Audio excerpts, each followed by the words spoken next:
Donald Trump is at war again, not with Democrats, not with the media, not with foreign leaders. This time he's at war with his own vice president. And that should tell you everything you need to know about how unstable, chaotic, and fractured the Republican Party has become under Trump's leadership.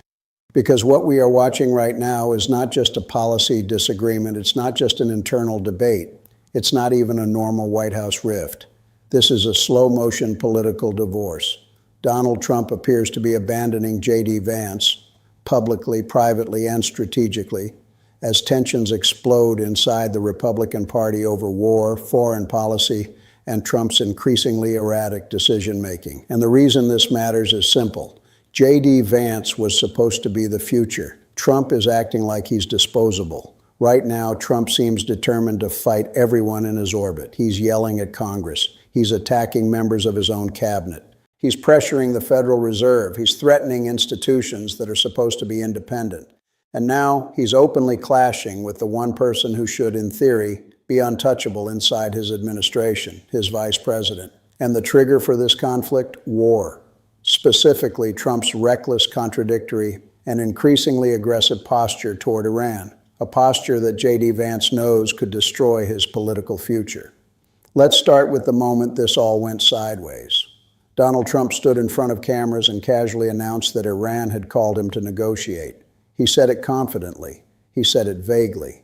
He said it like someone improvising policy on the spot. Iran called. They want to negotiate. A meeting is being set up, but we may have to act before the meeting. That wasn't strategy. That wasn't diplomacy. That was confusion masquerading as authority. And everyone inside the White House knew it. Because you can't threaten military action while claiming diplomatic talks are underway without creating panic, not just internationally, but inside your own administration. Trump didn't explain what act meant. He didn't explain who called whom. He didn't explain what the goal was. And more importantly, he didn't explain why this sounded completely different from how he talks about Vladimir Putin. Trump has never spoken this way about Putin, never threatened him publicly, never warned him to be careful, never claimed leverage. But Iran, tariffs, threats, strikes on the table. And that contradiction matters because it exposes what this really is. This isn't foreign policy, it's impulse control. Trump talks tough when he thinks it plays well politically. He goes vague when he doesn't understand the consequences. And he contradicts himself when he doesn't care who has to clean it up afterward. And JD Vance knows exactly what this leads to, because JD Vance ran and rebranded himself on one central promise: no new wars. That was the entire pitch, not just to voters, but to the Republican base that is exhausted by endless foreign entanglements. Vance sold himself as the anti-interventionist, the America First skeptic of military adventures, the guy who would push back against the old neocon playbook. That image is now on life support because Trump is drifting toward war again, and he doesn't care who it burns politically. Inside the White House, this created immediate tension, not because JD Vance suddenly grew a conscience, but because he understands math. A war with Iran would explode the economy. It would spike oil prices. It would destabilize global markets. It would destroy any remaining claim that this administration represents restraint. And most importantly for Vance, it would destroy his 2028 ambitions before they even begin. That's why leaks started appearing. Suddenly, anonymous officials were talking to the press. Suddenly, stories emerged describing Vance as the voice urging diplomacy. Suddenly, reports framed Trump as leaning toward military strikes while Vance pushed to give talks a chance. That doesn't happen by accident. That's a signal. JD Vance is trying to create daylight between himself and Trump, quietly, carefully, but deliberately, because he knows what comes next. Trump doesn't back down. Trump doesn't pivot gracefully. Trump escalates, and anyone standing near him when things blow up gets blamed. We've seen this movie over and over again. Cabinet secretaries, advisors, attorneys general, defense officials, they all think they can survive Trump by staying close. They can't. JD Vance is learning that lesson in real time, and Trump is already treating him like a problem instead of a partner. Behind the scenes, Trump's allies are furious. They see Vance's push for diplomacy not as caution, but as disloyalty. They see his leaks not as concern, but as positioning. And Trump hates positioning. Trump wants obedience. That's why this conflict matters far beyond Iran, because it reveals something fundamental. Trump does not see JD Vance as a successor. He sees him as a subordinate who's forgetting his place. And when Trump feels challenged, especially on something as performative as war, he lashes out. This is the same Trump who listens to the loudest voices in the room, the Lindsey Grahams, the permanent war crowd, the people who believe American power must always be displayed through force. Those are the voices Trump still trusts, not Vance, not restraint, not caution. That's why JD Vance is leaking. He's trying to protect his brand. He's trying to preserve his anti-war credibility. He's trying to make sure that when things go wrong, he can say, "I warned him." But here's the problem. Trump doesn't tolerate dissent, and he never forgets.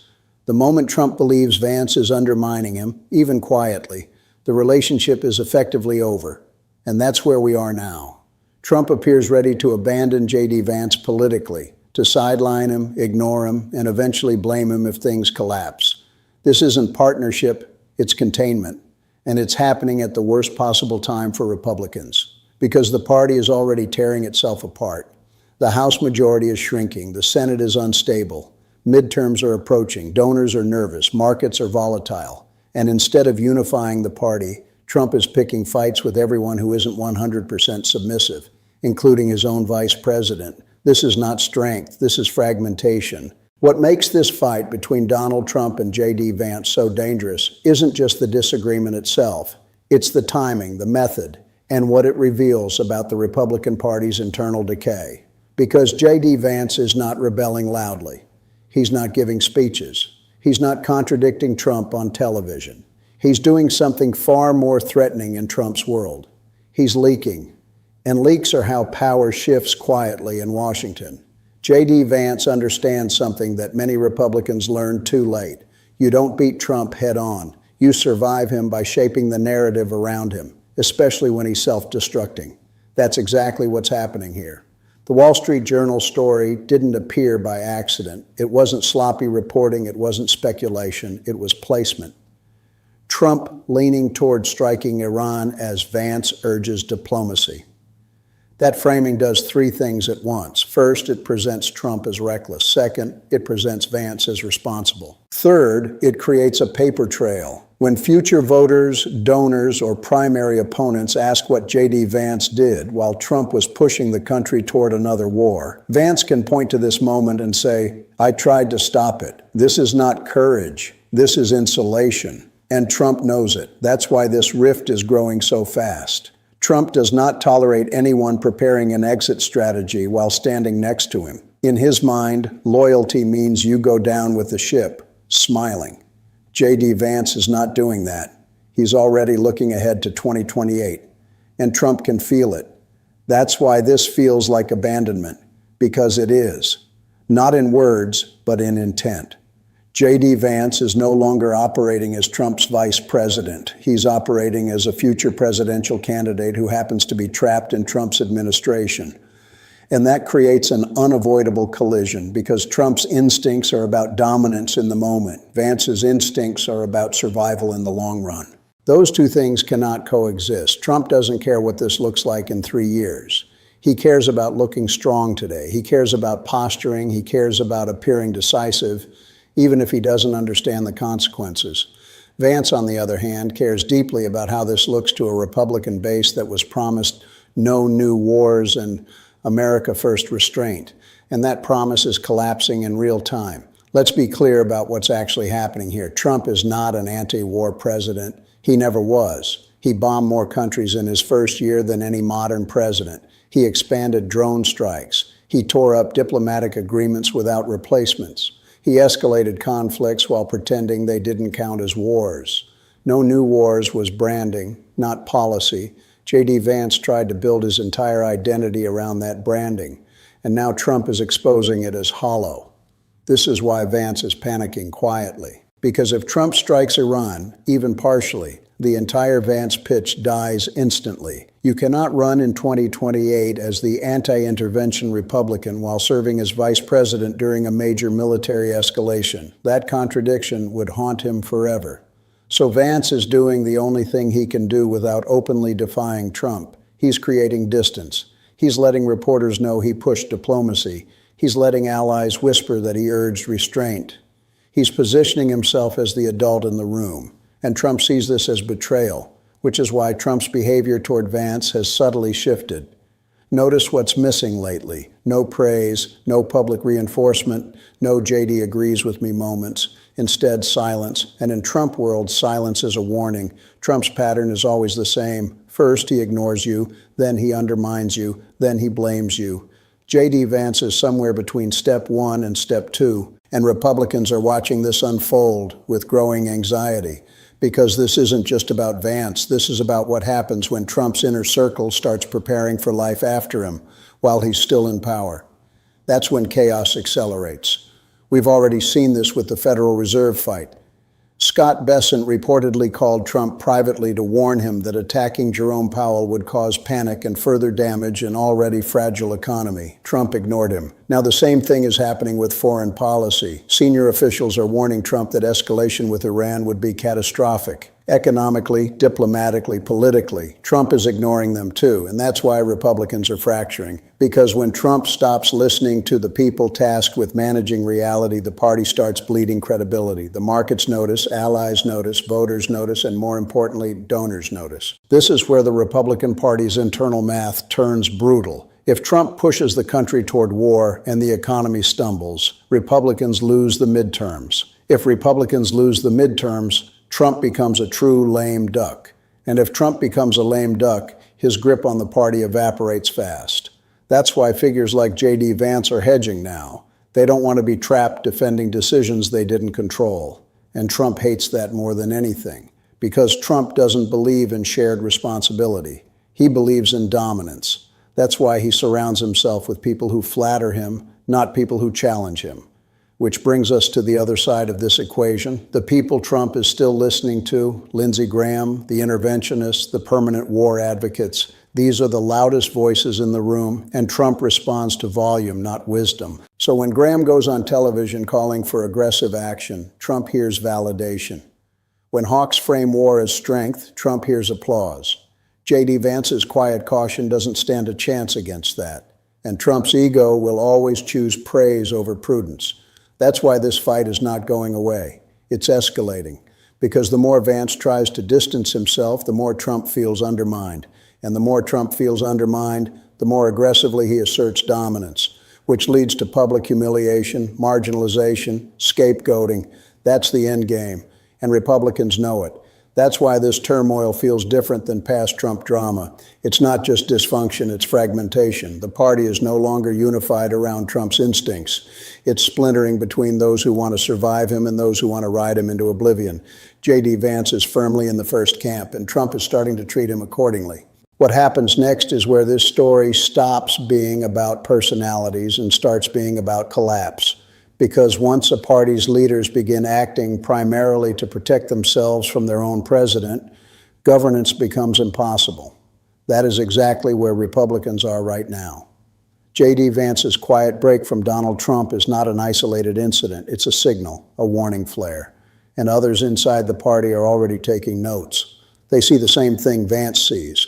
Trump is no longer managing power. He's burning it. Every new fight is unnecessary. Every new threat is impulsive. Every new escalation creates more enemies than allies. And the closer we get to the midterms, the more dangerous that becomes for Republicans who still want to hold office after Trump.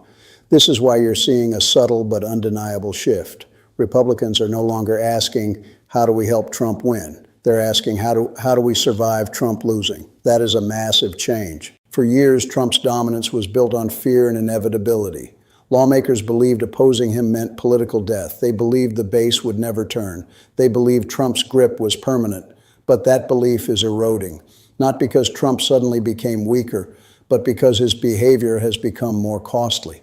Let's be very clear about the stakes.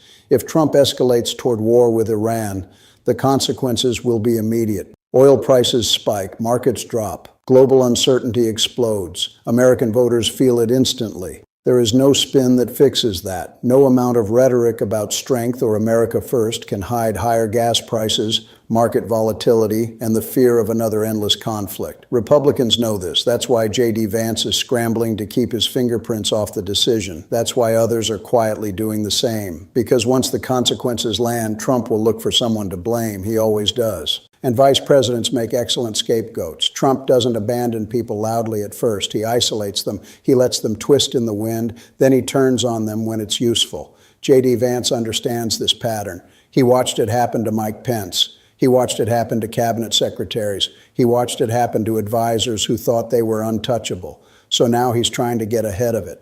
But here's the problem. Trump doesn't need Vance anymore. That's the unspoken truth driving all of this. Trump already has the base. He already has the spotlight. He already has the loudest voices amplifying him. JD Vance was supposed to be the bridge to the future, the next generation, the intellectual justification, the rebranding. But Trump isn't interested in the future. He's interested in control. And anyone who starts acting like an independent political actor becomes a threat. That's why Trump appears to be abandoning Vance. Not formally, not yet, but strategically. Ignoring his counsel, sidelining his influence, letting leaks frame Vance as the other side of the debate. That creates distance. And distance becomes disloyalty in Trump's mind. The broader Republican Party is watching this with a mix of fear and calculation. Because if Trump is willing to discard his own vice president for pushing diplomacy, what does that say about everyone else? It says loyalty is temporary. It says restraint is punishable. It says survival requires separation. That's why more Republicans are quietly preparing for a post-Trump world, even while pretending they're still loyal. They won't say it publicly yet. They won't challenge him directly, but they're laying groundwork, leaks, statements, votes, procedural resistance. It's already happening. And once it starts, it accelerates. This is how internal wars begin in political parties, not with a single rebellion, but with dozens of small acts of self-preservation that eventually add up to defiance. JD Vance is just one of the first visible cracks. And the irony is that Trump created this environment himself by attacking institutions, by threatening allies, by escalating every conflict, by refusing to listen. Trump forced everyone around him to start thinking about exits, and now instead of commanding loyalty, he's provoking fear. That fear doesn't produce obedience forever. It produces plotting. And that's what makes this moment so dangerous for Trump, because once people stop believing you're good for their future, they stop protecting you. They let you make mistakes. They let you overreach. They let you fail. JD Vance is not trying to save Trump from himself. He's trying to save himself from Trump. And that distinction matters because it tells us exactly where this is headed. Trump may still hold rallies. He may still dominate headlines. He may still command a loud base. But inside the machinery of power, Congress, the cabinet, the donor class, the party infrastructure, something has shifted. Trump is no longer seen as inevitable. He's seen as volatile. And volatility is something politicians hedge against, not commit to. This is why the turmoil keeps growing. It's why Republicans are fighting among themselves. It's why messaging is collapsing. It's why leaks are increasing. It's why unity is gone. Trump's instinct is to double down, to lash out, to threaten, to dominate. But that instinct is now accelerating his isolation. JD Vance's break, however subtle, is proof of that. And it won't be the last. As midterms approach and pressure mounts, more Republicans will quietly follow the same path, publicly loyal, privately distancing, because they know what's coming. They know that when the consequences of Trump's decisions land, whether it's economic pain, foreign escalation, or electoral disaster, he will not protect them. He will blame them. And no one wants to be standing next to him when that happens. This is not the end of Trump's influence, but it may be the beginning of the end of his control. And that distinction matters, because influence can be loud and chaotic. Control requires trust. Trump is losing that trust, even from the people closest to him, including his own vice president. And once that reality sinks in across the party, the internal war you're seeing now won't calm down. It will intensify, not because Republicans suddenly grew principles, but because they finally grew fear. And fear, when it turns inward, destroys parties faster than any opposition ever could.